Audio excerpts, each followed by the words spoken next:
Hi, so you've got some heavy scuffs in your paint. You want to figure out how to correct them.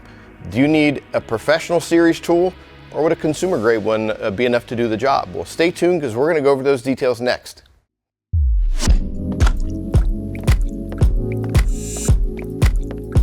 Hi, I'm Todd Cooperrider with Esoteric. Here we are today. We've got a black CTSV. It's got some issues, and we wanted to spend a little bit of time with you to go over what tools are needed and what kind of techniques are needed to fix the problems. You may be at home, maybe you've just got a couple of issues with your paint that you want to fix, and you're trying to figure out what products that you need to do the job. And right now, we're not talking about doing the whole car. We're talking about some of the heavier stuff. And with our car right here, this has some really heavy defects. And what it looks like, it was something on the paint. Somebody went in with something really aggressive to try to take it off. They may have even tried to hit this with clay to fix it. In the process, they just marred the crap out of the paint. It's got some heavy issues right here. If the entire paint looked like that, the car would look hideous. It'd almost have a gray look as opposed to black.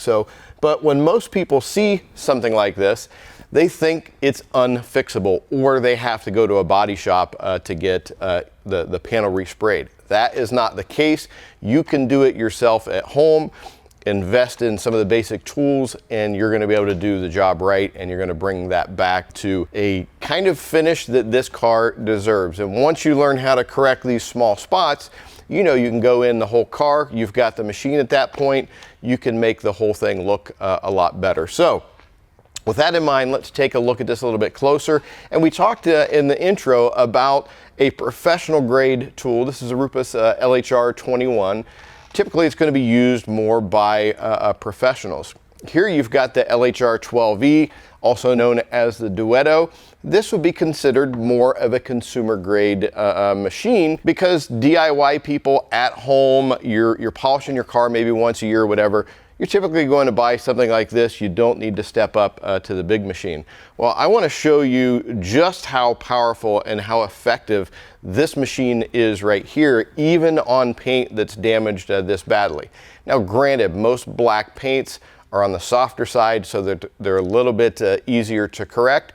But even when you're dealing with hard paint, you'd be surprised at just how powerful this machine is once you team it up with the right products and the right techniques. So what we're going to do here, normally when we're working on a car, we're going to do a test section. And what that means is you're going to take your pad and your polish, you're going to work an area, and you're going to find out how it's reacting. Are you getting enough cut? Do you need to go with something a little bit more aggressive? Now, I know on something like this, a one step, meaning just a polishing pad and a polish, is going to make it look a lot better, but it's not going to be heavy enough to get rid of all the defects. So I know I'm going to go into this with a two-step method, meaning my first step is a heavy compound and a compounding pad. And then I'm going to go back and I'm going to refine it afterwards with a finishing polish and a finishing pad, because if you just stop with a heavy compound, you're going to leave a lot of haziness in the finish, and we'll show that to you after we're done with this first section. So what I've got here, I've got my RUPES LHR12E Duetto machine. I have chosen the MEGUIAR'S microfiber cutting disc. This is a compounding pad. I know it works real well. It's most of what we use here at Esoteric in the shop. And then I'm going to team it up with a compound. Here I've got JESCAR correcting compound, and it is a good product to team up for this initial heavy cut that I'm going to do. And as I'm doing it, you don't need a lot of product. Put about 3 drops. Is all. There's no priming the pad or anything else that you need to do. And you want to have the machine between 4.5 and 5 on this particular machine when you're working it on a compounding phase. So what I'm going to do is I'm going to turn around here and I'm going to start working it. I want you to watch the area that I'm doing, keeping the pad flat, keep my work area small, and I'm putting a decent amount of pressure behind it as well. And that should take care of all of the heavy defects that we have in here. So let me show you how this is done. Now first I'm going to work it into the surface a little bit just so I don't spray it around.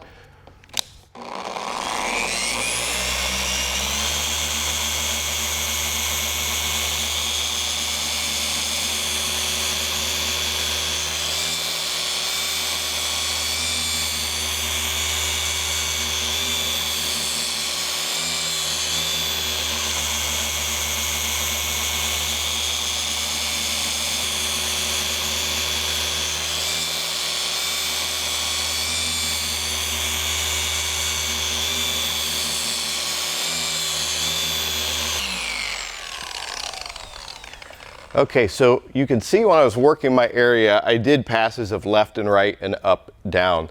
Alternating them, I did 2 sets of each. I'd do a left, right, then up and down, then left, right again, up and down again. And I'm overlapping my passes 50% each time. At the end of this video, we're going to link you to a polishing video that goes over details of how to do this properly, but this gives you an opportunity to, kind of see how that I'm doing it. Now let's wipe this off and let's take a look at how the finish is.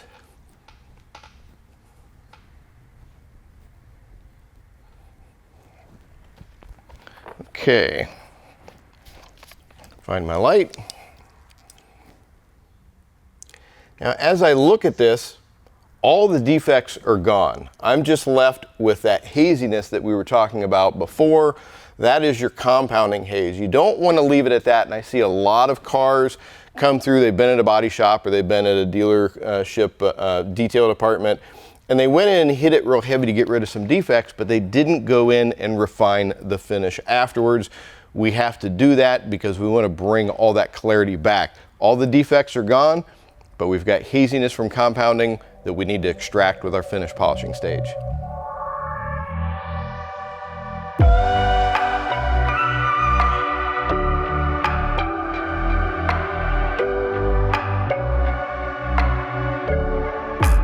Okay, now we've got all our compounding done. As you can see, it did a fantastic job of taking out those defects. There was really deep defects, and the LHR12E Duetto had no problem with it whatsoever. We didn't need to step up to the extra power and the extra throw of something like the 15 or 21. Now that we did this, like I said, we got the haze in there. We want to go in and refine that finish, and we need a finishing polish and a finishing pad. So I have installed a RUPES white finishing pad here on it, and I'm going to team it up with Sonak's Perfect Finish. This is one of our absolute favorite polishes, very versatile. It could be a one-step polish, it can be a finishing polish, and everything in between. Doesn't matter what kind of paint type it is, stuff works really, really well, and a little goes a long way. So we're going to do about the same basic process we did before. It doesn't require much polish, just 3 drops as you can see here. I'm going to spread it in the surface. I'm going to work this just like I did on the compounding side. Same process, 2 sets up and down, 2 sets left and right.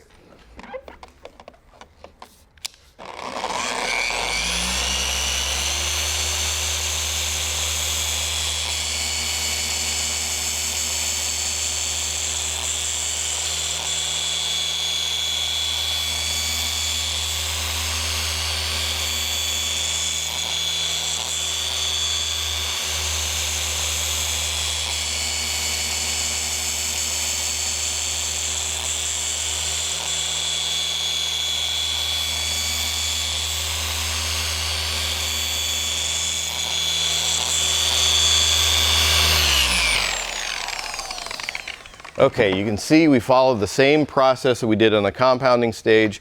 Now let's wipe off the surface and see what we have. I'm going to use a fresh towel because I don't want to contaminate the compound that I had in my other towel with my finishing process. So go through a couple of them, wipe this off. It really requires no effort whatsoever.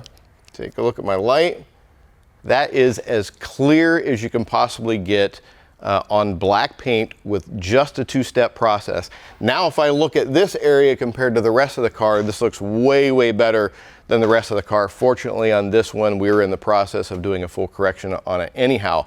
But keep that in mind, if you go in and fix an area, that area is going to look better than everything else. So hopefully we showed you that even with a more consumer grade machine like the LHR12E, you can accomplish the highest level of paint correction. You don't have to do a 2-step process all the time. That might intimidate people, but even if you're doing a 1-step process, you're going to make a massive difference.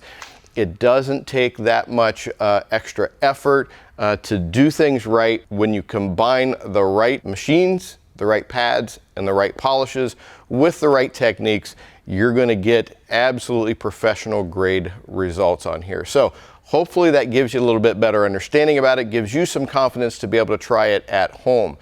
But if you want to learn more information, we've got a couple of videos that we're going to link you to here. One is going to be on the LHR12E machine itself. And like I said earlier, we're going to link you to another video that goes through the 5 tips for paint polishing to get professional grade results. As always, we appreciate you hanging out here with us at Esoteric. If you have any additional questions or comments, leave it below. I'm the one that goes on there and answers all of them. We'll be glad to help you out.